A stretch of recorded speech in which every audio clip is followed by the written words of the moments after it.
Some weeks ago, somebody said in an article that was published in a very recognized newspaper around the world that we were going to experience some kind of a setback on the enthusiasm in the fight against climate change.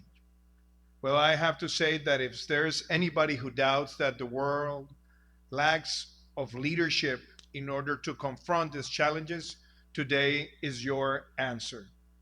We have here leaders, heads of state, people from organizations that are devoted not only to continue working against the consequences of climate change, but people who are conscious enough to bring together the concept of carbon neutrality and nature positive, not as an international demand, but as a moral need and as a way to ensure development.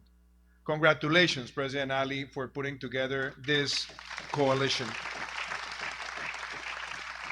The challenges we face are big. We have lost in the last 5 decades almost 70% of the world's wildlife. We have seen that land degradation and also negative use of land has become the second largest source of greenhouse gases emissions. And we know that if we don't act promptly and with the right instruments, we are going to see most of our ecosystems suffer like no other time before.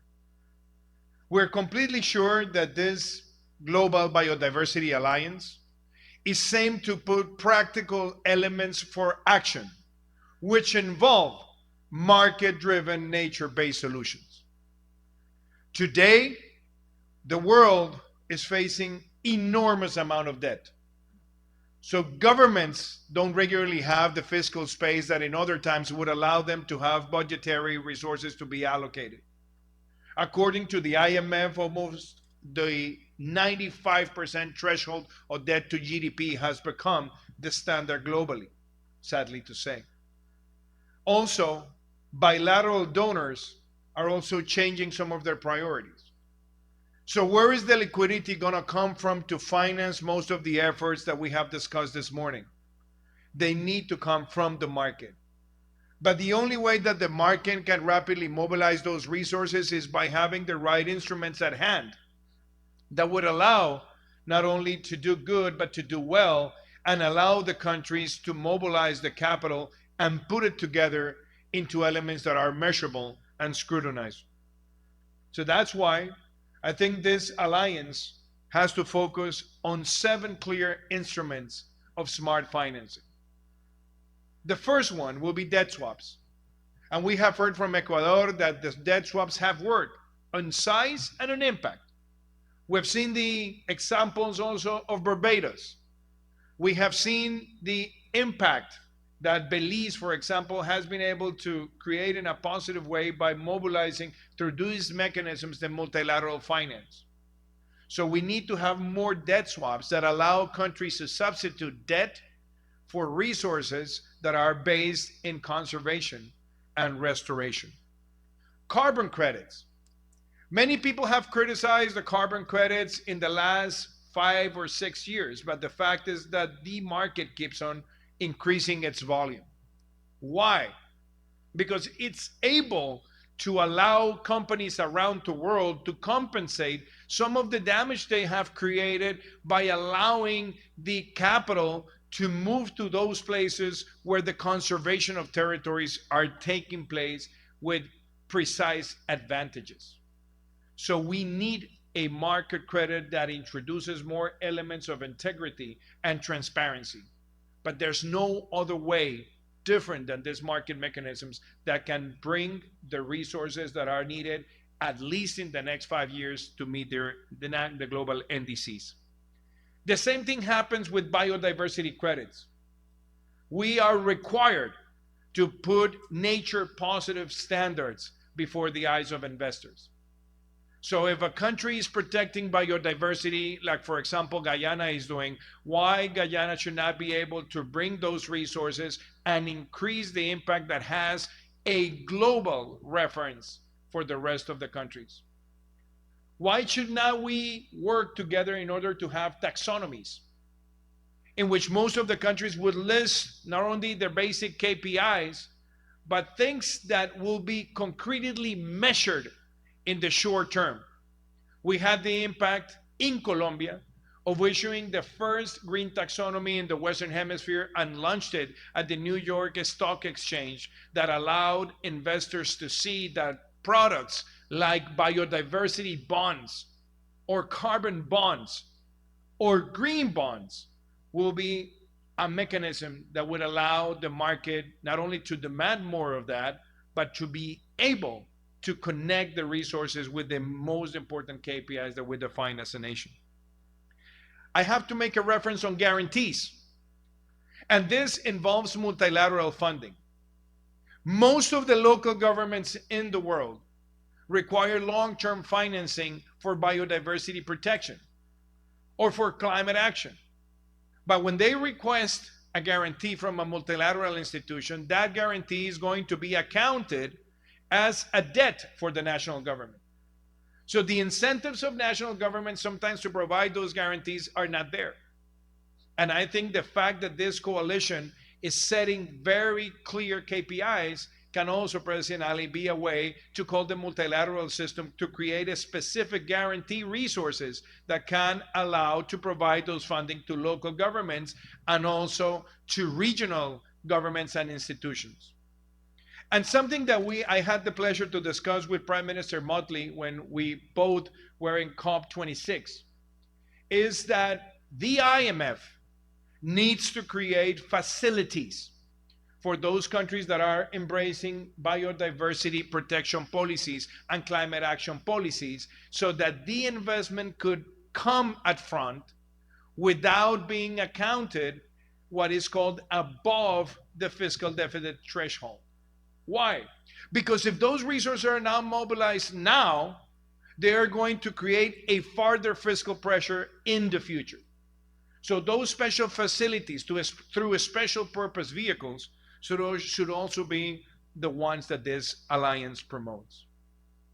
So ladies and gentlemen, if we look at just these 7 basic elements that I just mentioned, we are able now to connect those elements of finance with the objectives that this alliance wants to achieve in the next years. 30 before 30. Yes, 30 by 30 is important, but 2030 looks pretty far away. If we can encourage countries to reach that 30% before 30, and we are able to mobilize the resources through these market mechanisms, the incentives will be rightly aligned. We also need to define that protecting biodiversity is linked with food security, natural security, and protecting the supply chains around the globe. We need to create elements that avoid a further degradation of ecosystems. We are in an Amazonic country, and just the Amazon has lost in the last 4 decades the equivalent of France and Germany together inland. And people may believe that stopping that level of deforestation seems impossible. Well, the response is no, because we're in a country like Guyana that has been able to keep 95% of its territory in tropical jungle successfully.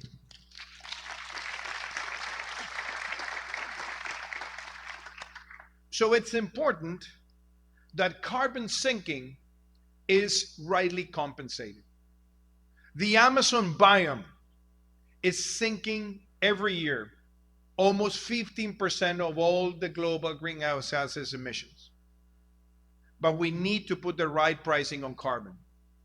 Because if we look at Guyana, for example, a country that is rich because has among many of its richnesses the possibility of hosting 11 billion barrels of oil, which makes it the per capita largest producer of oil in the world, is almost as important, if not more, that this country has 90% of its territory in tropical forest, but just on the carbon sinking potential at the right price per ton of carbon will be almost the same value as the oil reserves this country has. Now, is the world putting the right price on carbon? I don't think so yet.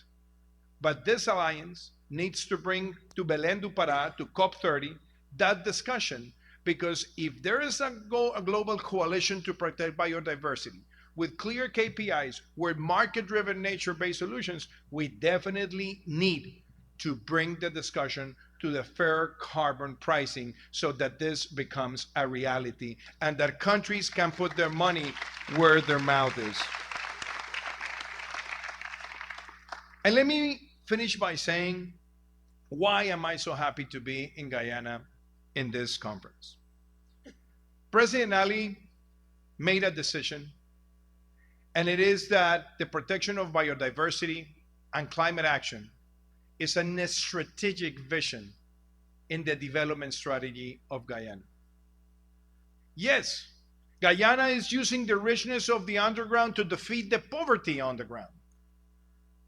And yes, there's a clear idea that no molecule should be left behind, that all molecules count, and all the sectors need to contribute in a low carbon development strategy. But what I value, if there is a leader in Latin America who has called investors to look at the Amazon from a market perspective to improve and protect this sanctuary of biodiversity that is the Amazon biome, it has been President Ali and Guyana.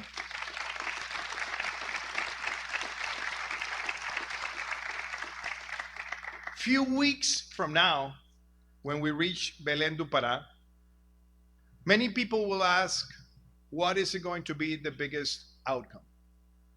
And yes, we have seen good COPs and bad COPs. We have seen COPs where there are a lot of pledges and no disbursements. We have seen COPs where there are funds announced, but we never see the impact speeding at the same velocity as the speeches that were given in certain spaces. But I'm pretty sure that the greatest opportunity is that this coalition will be able to host in Belén do Pará a roundtable with the largest participation of CEOs that will be at COP30 for one simple reason. Investing in nature is investing in the present and in the future. Investing in nature is a way to maximize the value for money of all the actions that can be taken place to protect the species that are endangered. We were able in a country like Colombia to pass from 13% to 30% declared protected areas on the ground, and from 14% to 38% in maritime territory. With President Abinader, we expanded the Beata corridor. And when people ask me, how can the private sector support this? I would say, we should think on blue carbon credits and biodiversity credits and try to accelerate in the next 5 years the largest mobilization of market resources to the protection of global ecosystems. Land degradation and negative use of land, if it were a country, it will be the second largest emitter of greenhouse gases. If the Amazon doesn't stop the deforestation rate that we currently face, in 5 years it will become a net emitter. So this is the time, the unique time, to make this Global Biodiversity Alliance based on practical elements to be achieved, that the private sector after Belén do Pará could find in those mechanisms the right way to give the resources that will create aggregated value chains with indigenous communities in these biomes, but also invite other global biomes like the ones in Africa and in Asia to be part of this coalition. The right balance of being an energy superpower for Latin America and the Caribbean, like Guyana is, and being a nature superpower is because ideology is not what drives this action. It's rationality, is sound policy, is market mechanisms, and it's a clear vision that investing in nature is a way to create development. It is a pleasure for me as a former head of state, but most importantly as an ambassador for the Global Campaign for Nature and as a founder of the Innovation for Development Foundation, to be part of this funding members initiative today to sign the Georgetown Declaration. And let's be all aware that this declaration goes beyond just good intentions. This is as practical as it can be if we all bring together the markets with the right instruments to make indigenous communities, to make governments, and to make all the entrepreneurial spirit based on nature that doing good and doing well is possible. Thank you very much.